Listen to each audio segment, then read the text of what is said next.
আগামীকাল বুধবার দুপুরে মাননীয় প্রধানমন্ত্রী জননেতা জনাব তারেক রহমান সাহেব শ্রীমঙ্গল ভিক্টোরিয়া উচ্চ বিদ্যালয় মাঠে দরিদ্র ও অসহায় মানুষের মধ্যে ফ্যামিলি কার্ড বিতরণ এবং আরও কিছু সহযোগিতা নিয়ে উপস্থিত থাকবেন। এই উপলক্ষে আমরা সকল ধরনের প্রস্তুতি সম্পন্ন করেছি। প্রধানমন্ত্রীর আগমনকে কেন্দ্র করে শ্রীমঙ্গল ও কমলগঞ্জ সহ পুরো এলাকায় উৎসবমুখর পরিবেশ বিরাজ করছে।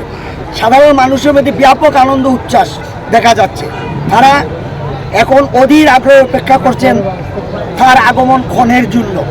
আমি আন্তরিকভাবে গণমাধ্যম কর্মীদেরকে ধন্যবাদ ও কৃতজ্ঞতা জানাচ্ছি। আপনারা এই বিষয়ে ইতিমধ্যে ইতিবাচক ও দায়িত্বশীল সংবাদ পরিবেশন করছেন। আগামীকালও আপনাদের সর্বাত্মক সহযোগিতা কামনা করছি।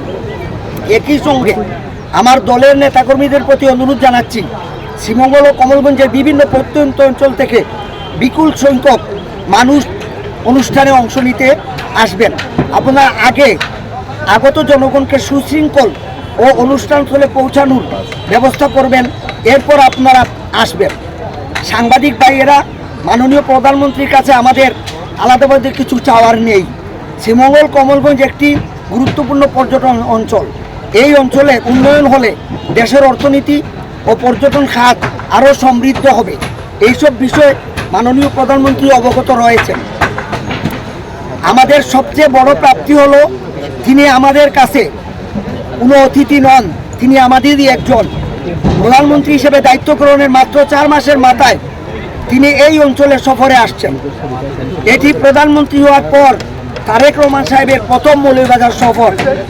জাতীয় নির্বাচনের আগে মৌলভীবাজারের শেরপুরে অনুষ্ঠিত এক নির্বাচনী জনসভায় তিনি বলেছিলেন, জনগণ যদি ধানের শীষে ভোট দিয়ে বিএনপিকে সরকার গঠনের সুযোগ দেয় তাহলে তিনি প্রধানমন্ত্রী হিসাবে আবারও এই জেলায় আসবেন।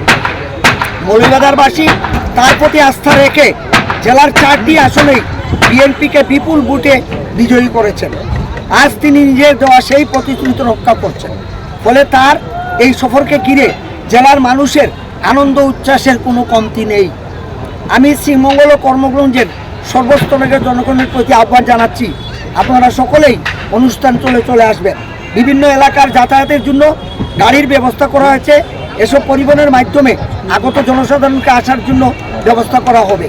অবশেষে একটি বিষয় পরিষ্কার করতে চাই, গণমাধ্যম কর্মীদের জন্য পাস কার্ড প্রদানের বিষয়টি প্রশাসন এবং আয়োজক কমিটির সমন্বয়ে সম্পন্ন হয়েছে।